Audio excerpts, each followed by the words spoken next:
Bismillahirrahmanirrahim. Assalamualaikum warahmatullahi wabarakatuh. Bismillah, alhamdulillah, wassalatu wassalamu ala rasulillah. Berjumpa kembali, mari kita lanjutkan ngaji bareng kita. Mudah-mudahan kita selalu berada di dalam rahmatnya Allah. Amin ya Allah ya rabbal alamin. Apa yang ingin saya bahas kali ini? Yang ingin saya bahas kali ini itu dikarenakan agak cukup banyak juga yang menanyakan suatu hukum, sehingga insya Allah kali ini mungkin saya ingin membahasnya akan apa yang banyak ditanyakan hal tersebut kepada saya. Tetapi sebelumnya saya mohon maaf sekali gitu ya. Sekali lagi saya mohon maaf sekali jika apa yang ingin saya bahas kali ini, jika ada sebagian orang yang berpikir mungkin hal ini cukuplah tabu gitu ya untuk dibahas.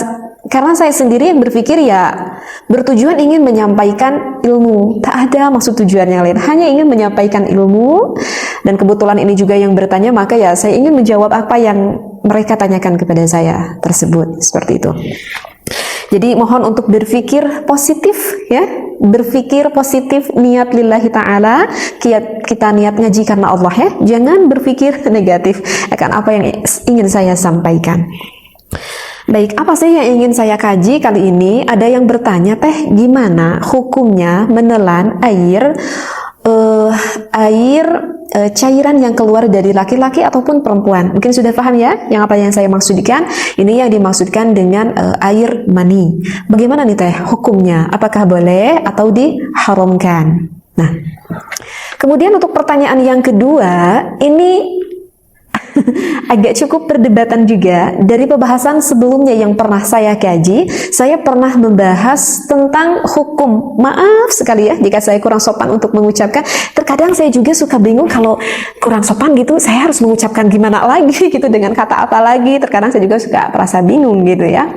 Jadi di dalam pembahasan sebelumnya saya pernah membahas hukum menghisap suami terhadap milik sang istrinya, ataupun sang istri menghisap milik sang suaminya. Mohon ya jika kata menghisap itu agak kurang sopan, saya ucapkan sekali lagi mohon maaf. Nah, di pembahasan sebelumnya saya menerangkan mengambil dengan satu referensi kitab bahwa di dalam kitab itu menghukumi boleh ya. Dan memang pada pembahasan itu saya hanya mengambil satu referensi kitab saja, seperti itu. Nah, kemudian ketika saya mengatakan hukum tersebut, banyak sekali perbedaan pendapat antara orang-orang yang memahami akan apa yang telah saya kaji tersebut. Dan ada sebagian orang yang berkomentar, itu kan mulut itu kan untuk membaca Al-Quran, mulut itu kan untuk berzikir kepada Allah, masa mulut itu dilakukan untuk hal yang sangat menjijikkan tersebut gitu ya. Saya mah dengarnya senyum-senyum aja gitu ya, saya senyum-senyum aja gitu mendengarnya. Itu gimana tuh? Banyak yang bertanya seperti itu. Nah, maka untuk melengkapi pembahasan tersebut, saya sekarang melihat dari beberapa kitab yang ingin saya kaji langsung dari 4 kitab yang berbeda. Kenapa saya untuk saat ini mengambil 4 referensi ataupun 4 kitab yang berbeda? Agar kita itu menjadi jamaah yang semakin luas pemikirannya, yang semakin banyak tambahan ilmunya, dan juga akan perbedaan pendapat itu sehingga kita menjadikan orang yang lebih bijaksana di dalam menyikapi suatu hukum, seperti itu ya. Mohon untuk para pendengar mendengarkannya sampai selesai saya beres pembahasan agar tidak gagal paham akan apa yang saya maksudkan ya. Maka saya pengennya baca dulu semua referensi dari 4 kitab tersebut, dan baru nanti saya sedikit terangkan, karena takut tidak paham bagi para pendengar yang tidak terbiasa mendengarkan membaca kitab.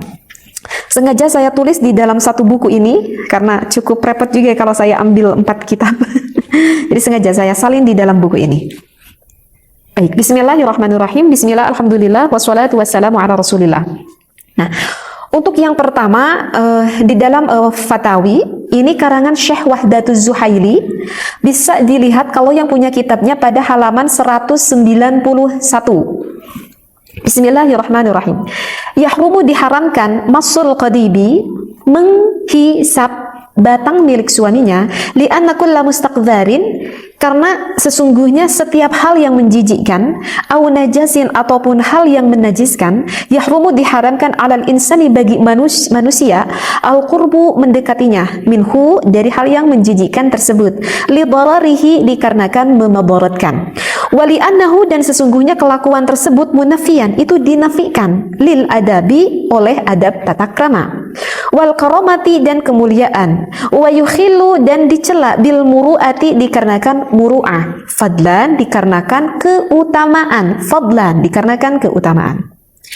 An kaunihi dari bukti itu yang disebut taklidan mengikuti lil kuffari ke orang-orang yang non muslim, wal fusaqi dan orang-orang yang fasik, wa man tashabbaha dan bagi orang-orang yang menyerupai biqaumin kepada satu kaum, fahuwa maka orang itu minhum dari bagian itu, ila an qala ma hukmu zauji sampai kepada penjelasan yang disampaikan musannif tentang perkara hukum suami tersebut, alladzi yal'aku farja zaujatihi mencium farjinya sang istri, wa zaujati allati ta'aku qadiba zaujiha dan istrinya yang menciumi milik suaminya. Al-amrul awwalu perkara yang awal adalah haramun, hukumnya haram. Ya, ini berbeda banget dengan apa yang saya jelaskan di pembahasan sebelumnya. Li'annahu karena sesungguhnya kelakuan tersebut mustakdarun itu dianggap menjijikkan. Yatanafa ma'al karamati yang menghilangkan nilai-nilai kemuliaan al-insaniyati bagi manusia. Wala yaliqu dan tidak pantas bisyakhsis sawiyyi bagi seseorang melakukan hal tersebut, wal mu'minu dan orang mukmin azizun karimun yang mulia. La yaf'alu ma yukhillu bil muru'ati tidak akan melakukan hal yang dianggap tidak baik karena muru'ah harga dirinya. Au yuaddi ila tanawulin ataupun pekerjaan yang mengakibatkan menyakiti, au la'iqal mustaqdzarati atau mencium terhadap hal-hal yang menjijikkan. Nah, beres nih referensinya. Ya. Ini referensi kitab yang pertama, hukumnya mengharamkan. Nanti saya bahas. Sekarang untuk referensi yang kedua, saya baca dulu nih referensinya agar pendengar jelas gitu ya. Untuk yang kedua dari Al-Fiqhul Islami wa adillatihi, ini sama karangan Syekh Wahab Az-Zuhaili ya. Bisa dilihat pada juz ketiga Sahifah halaman 546. Yang punya kitabnya bisa dibuka kitabnya. Wa rubbama kana aswa'a minad duburi, terkadang ada yang lebih buruk dari menghisap batang suaminya, yaitu menghisap duburnya. Wad'udz dzakari fi fammil mar'ati, misalkan menyimpan milik suaminya di mulut sang istrinya, wa nahwuhu dan lainnya lah. Mimma ja'ana min syududil gharabiyaini, mimma ja'ana min syududil gharabiyaina, yang